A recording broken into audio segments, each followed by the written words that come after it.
തകർക്കപ്പെട്ടവർക്കൊക്കെ യേശുവിൻ്റെ കരുണ ഒരിക്കലും പറ്റാത്ത ആശ്വാസത്തിൻ്റെ ഉറവയാണ്. അളവുകളില്ലാത്ത അവൻ്റെ അലിവ് അനുദിനം അനുഭവിക്കുന്നവരാണ് നാം എല്ലാവരും. സമൃദ്ധിയായി ചൊരിയുന്നവൻ്റെ കാരുണ്യകൃപകൾ അനന്ത സാധ്യതകൾ നമുക്ക് പകരുന്നു.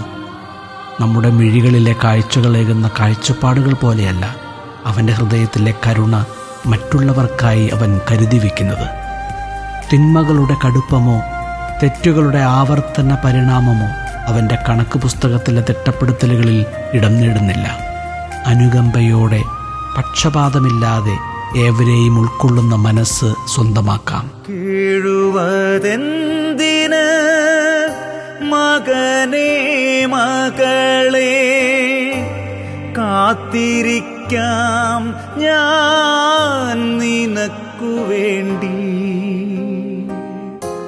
കാവലായി നിൻ വഴിത്താരയിലെന്നും